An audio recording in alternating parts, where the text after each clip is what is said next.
My friends, welcome to this evening session. So I'm here to discuss with you about something that is becoming a bit like the silo tape.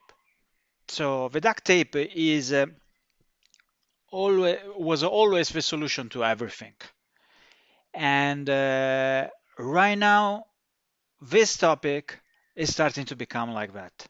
Whatever problem you have, that's the one will fix it. Let's be honest, even ADR is starting to get in that way. But SD-WAN even more. And so SD-WAN does a tons of things. You have full of definition of what it does. The concept behind are really well explained. Here I give you the definition of MEF with all points and characteristics that it should have and what it is.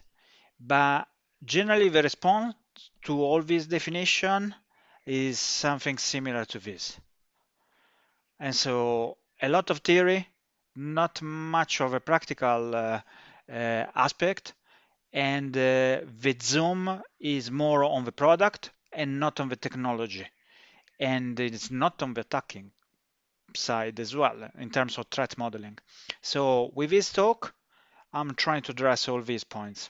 So let's start from a quick definition.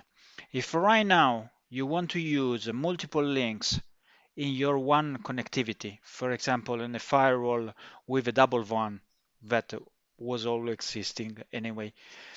The problem that you generally cope with are application routing, and so how you can decide which application goes where, stickiness of a session to be sure that there is no asymmetric routing back, IP routing because each provider uh, generally is anyway part of another IP address. However, you also use for redundancy different providers, just to be sure for business continuity. And sometimes you have different media. You can have a fiber DSL. So let's skip this conversation, but think to want to use all these link, how many problems you'll have. And so whatever fix this issue for logical reason has to be capable to do what? A proxy, application routing, DNS. You need also configuration because it's part of a network with others. And so you need to expose API. And if you want to have a box that you give to a branch office and just connect into Ethernet, get a configure, need to use the API with a netconf with a zero-touch deployment concept. So this one is, in simple terms, what SD-WAN is capable of and what is underneath, under the bonnet of it. So now, if you elaborate the concept in terms of architecture, you need to orchestrate it. And all SD-WAN edges that are joining to this network is called the SD-WAN fabric. So the first point is you have an external element doing the orchestration, capable to modify that, and is actually capable to deploy in an hub and spoke where you have just a central hub where there is the internet connectivity out, or it can be in the distributed manner where each branch office does have connectivity. So if you see the picture here, you see the SD-WAN edges. That cloud all around the SD-WAN edges is the fabric that I'm talking about. So you have a service orchestrator, you have a function of an SD-WAN controller, and you do have policies, and it is capable to create a virtual private network through tunneling. And this one is the easiest definition. So how do you attack that? You can join a rogue SD-WAN edge. In fact, if you come back to the picture before, you could have a virtual edge as well, and you can just join it. So that is one of the biggest problem uh, on keeping and monitoring the fabric. If something joined the fabric, is having access, lateral move, everything. It can compromise the entire picture. The other one is the zero touch deployment. So think about obviously to deploy and get the configuration need obviously to be authenticated, to be seen as authorized device. So generally you use a PKI, but there are considerations into that. So we need to consider how zero touch is becoming critical on the overall picture, because at the end you can inject the configuration as well, and so you can be a fake orchestrator. So the mutual TLS is part of this picture, but is not the only one, because obviously you are moving a concept of network into a web application kind of, and so whatever attack at the web app stack will have an impact. So the vulnerability of the edge itself. So would you put a UTM into an enterprise environment? That is actually what it is, because the edge is acting like an UTM. It's having a proxy on board. It does have capabilities for the policies, can inspect, sniff, do whatever. And so it's similar to an UTM at the end of the day. So compromise that, you get everything. The API exposure.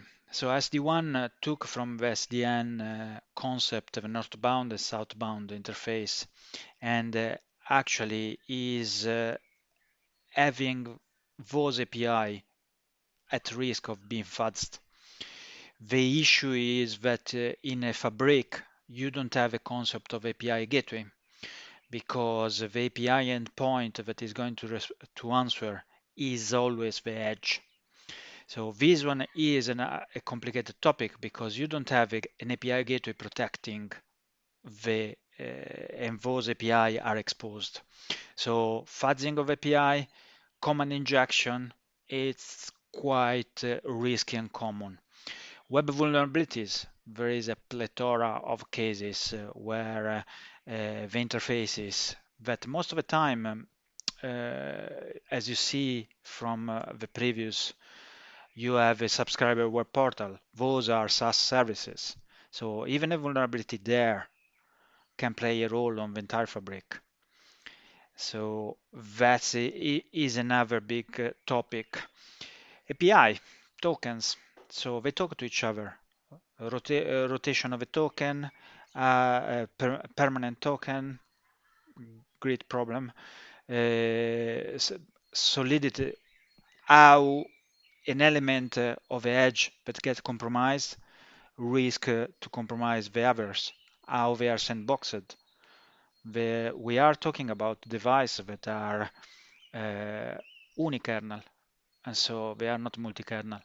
So there is no segregation in that space. If you get a privilege escalation, you get it. So policy and application routing. Think on which capabilities you'll have to route traffic. So an attacker can change application routing. It means that when you define a policy of SD-WAN, you can define that your CRM get get a priority and use a better link. You can use tunneling, and the routing is actually pushing into that tunneling. So if you change the routing, you risk also traffic that you expect to be tunneled to not be tunneled. And obviously, attacking an SD-WAN controller is the same as attacking an orchestrator. The same concept in threat modeling should be applied to that. Automation, you do have a problem into the automation, not just in terms of configuration, also on the task that they perform. They can have automation layer on board as well. So you need to consider that generally a local device should have a local VLAN. You can find that the API is anyway exposed to an external orchestrator and that is capable of doing remote patching, for example. All these processes are at risk. Integration API, obviously the market is trying to integrate the layer with cloud service provider, where you can have the edge straight into infrastructure as a service and join the fabric. But all of this is based also on API integration with third parties. And don't forget that anyway the overall picture is also prone to a supply chain attack. So here you have some good resources.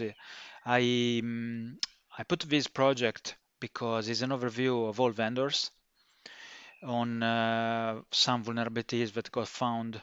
Here you have a specific walkthrough, and you'll find most of what I say, the web attack. Attack at the orchestrator levels. So you see the practical implementation of that, how get attacked. My suggestion is always do a threat model and don't forget all these elements.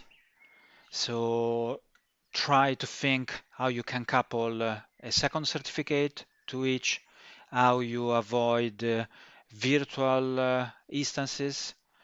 SD-WAN is quite young, but is also an edge. And so think on how solid it is and what is the control that you are having uh, from an availability perspective as well.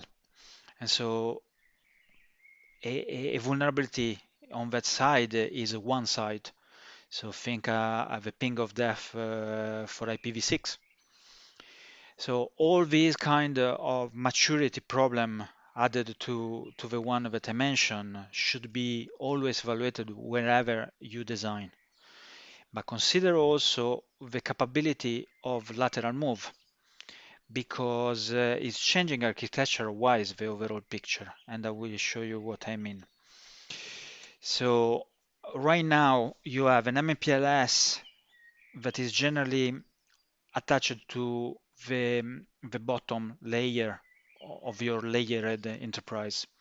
So obviously I'm talking about a classical on-prem with a double op is a typical classical design in architecture terms. Now you do have that to converge through a WAN connection. So you'll find that the MPLS need to talk to the SD-WAN device, and you don't want an MPLS to go straight. And so you should always think how you change also the way how you carry the MPLS, because when in architecture terms, the MPLS is an untrusted domain, and so you always have demarcation line with provider firewall, and we move from the original MPLS per kilometer, quite expensive, to a leased MPLS, and the segregation of this multi-tenancy is given by the provider, but never was into one environment. And so having upper and more exposed change the picture also on whatever risk you considered before. And the market is pushing hard on that. The integration and the idea to have an all-in-one solution is obviously appealing also from a business perspective. Uh, um, as you saw, I'm trying to talk about technology. I'm not trying to talk about vendor. Leave that one of example is about the Cisco, but it's just because the walkthrough is so good technically, well written, There was no other choices in terms of pen testing, explanation, and walkthrough. But architecture-wise, the challenge that I hear from everybody is about how to plumb stuff, but not how you redesign this connectivity. So we are also extending to cloud environment that sometimes can be flatter. So the VPC structure sometimes can be one VPC with all LAN around. That is not a good way to design, but is sometimes prone to that. And so the double hopping doesn't exist anymore. All these considerations enlarge the picture of lateral move. If you have a lateral move across two environments and each is having a completely different breakout for the connectivity out, that is another big problem because you could have an exfiltration pointing to one and exfiltrating the data through another link. So in lateral move terms, everything will change because MPLS was always considered a sealed environment. And so it's going to be something that is way, way more rooted, tunneled, passing through an edge can be compromised, the edge. So think about this topic because not many are highlighting that. I read all vendors' paper and it's not their target to highlight it because obviously how you manage your MPLS is your choice. But you should have a good thinking architectural wise. That is the message and the takeaway of this presentation. So uh, don't forget all threat model, all attack surface, lateral move, how it's changing, how you are federating environment, another risk that you could have. At the time you federate something, anyway, you trust somebody else, also in terms of incident response. I hope you enjoy this content. I'm doing my best to propose something original and spending my efforts also on creating this video for educational purpose. But if you want to contact me, you find me on LinkedIn, on YouTube, on my website, and if you are curious to know my opinion about the industry and what we should enhance, you can find also my book on Amazon. Please subscribe. When new content will be available, you'll be notified. Okay, thanks a lot. Take care. Bye bye.